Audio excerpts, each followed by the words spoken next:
what are you saying? And they said, we still can't give you an answer. And I said, you know what, you lost.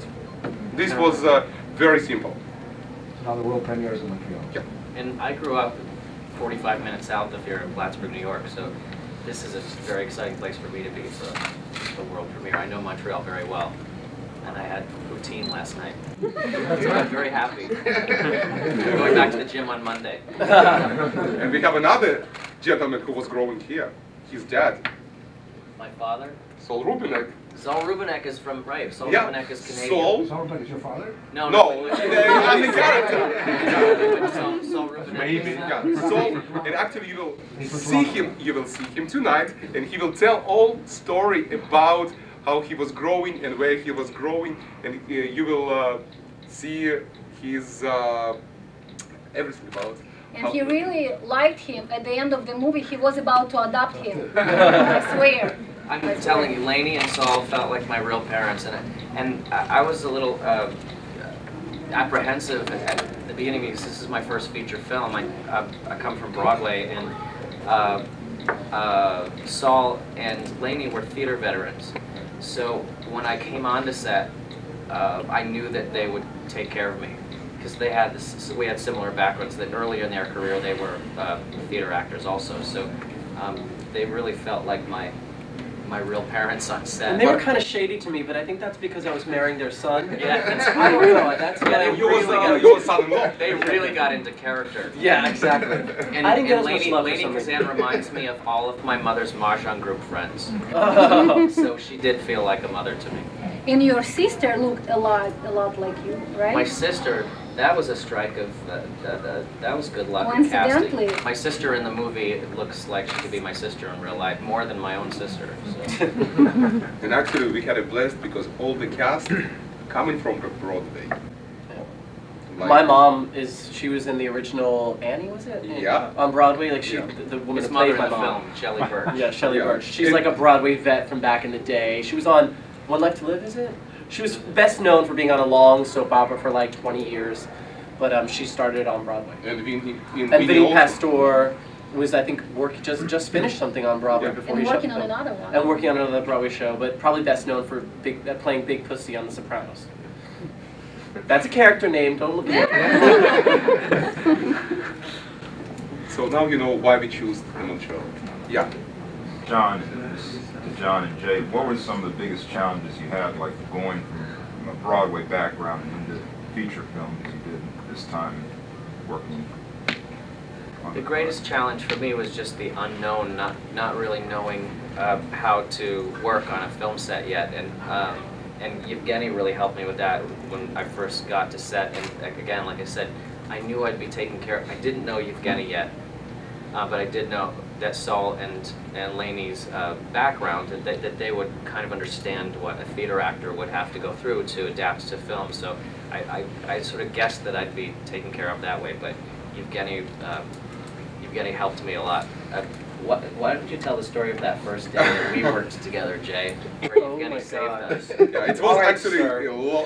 Okay, it's so hard stuff for them, but it was a great. I came into it with no trepidation. I was like, I've done 2 features already. I'm good. I've done, TV. I'm fine. And you get to set, and it's a very isolating experience when you're actually playing a bigger role because much more is expected of you. And so on TV and theater, the moments are live, beat to beat. Someone says a line, you say your line next. And when you do film, sometimes you need to wait, or sometimes a moment needs to be created before you can continue. Or sometimes you're going to cut and you're going to reposition cameras. And somehow now you need to magically recapture that moment that was just there a minute ago. And what if you had a great take, but it was your over the shoulder? So now they're doing your tight shot and you're like, I have to feel it just the way I did 2 seconds ago. You know what I mean? So the first day of shooting, we were not on the schedule to shoot. It was John and our I. first day together. We had just met the I night had shot before. the day before, and I was great. Right.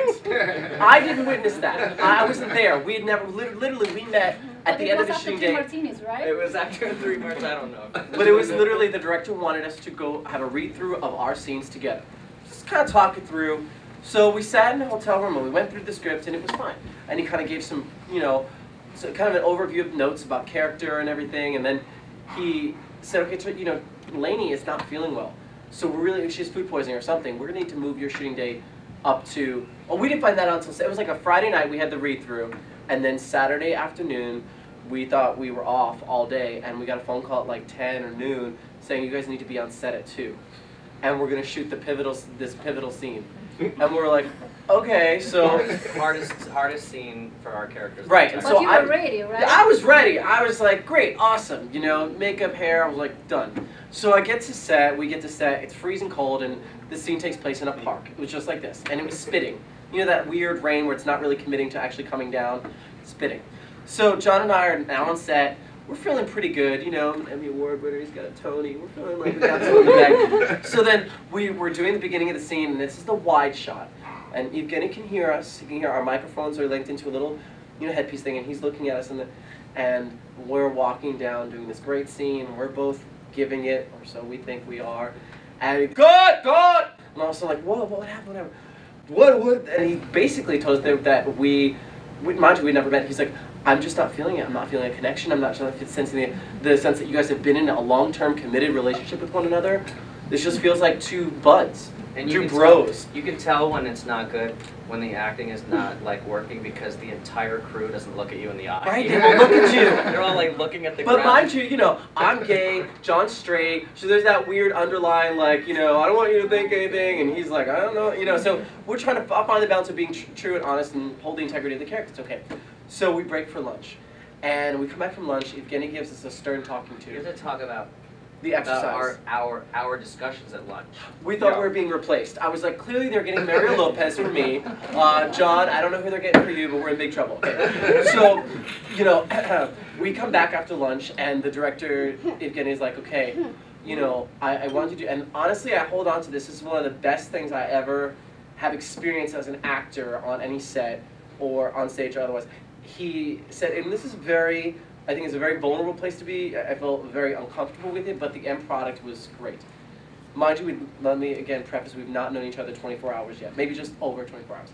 He says, I want you guys to hug, public park, okay, hug, and I would like you to say, I love you 10 times to each other while in an embrace. Like you mean it. Like you mean it. So you can't say, I love you, I love you, I love you, I love you. No, he wanted, I love you. Like, back in, it was the most nauseating, weird thing I've ever done. And so we're doing it, we're trying not to feel uncomfortable, you know, after a while, but like, after you do that, you're really so exposed to one another that it really kind of bonded us, and that scene took on a brand new life. And I will say that there is one overt moment of affection in this film that was not in the script, and that was organically built out of that moment. That was John Lloyd Young's initiative. I had nothing to do with it. Although it does look like in the movie that I'm attacking you, but I didn't. It was funny because when he just got on the set, he was totally my pick for the movie. And Evgeny was like, no, I don't want, no. He wanted another actor. And I said, God, let's try, give him a shot, like let him try. So he comes, he flies, and I'm nervous. I'm like going, John Lloyd Young, I picked you. I want you to do your best. So he's getting these talks at lunch. Yeah, at lunch. He goes like, don't let me down. And here, nothing worked. It doesn't work. And I'm like, God, he have to fire me. And I'm like. So after lunch, literally after our little I love you exercise, which was, it was uncomfortable. It was uncomfortable, but the scene was great. Yeah. And it's one of the best scenes in the movie now, which I don't want to give ideas to any other future directors who work with me about what they have to do to get like I'm going to be fired. But it does give you a sort of respect for these actors who have to create these moments of intimacy, and you know, the underlying, the connection that you feel with a person that you've spent a nice substantial amount of time with, the subtleties that takes to show. So you're not overtly stroking their hair. Look, I like you. It's not that. It's the subtleties. And I think that's what Evgeny captured with all the couples. And you see that there's some beautifully formed relationships, specifically Saul and Lainey, John and I. And I think Evgeny sort of nurtured these relationships outside of the movie. After that day of shooting, Evgeny was like, now, tonight, you go on date. You go on dates, you go to dinner, you go to the movie. And we did. We saw Australia. It was epic. We shared a popcorn. It was really great. But then what we noticed, like, of the takes, you guys were like making out. No, we weren't and I'm making like, it. Evgeny, No, they were what's happening? teasing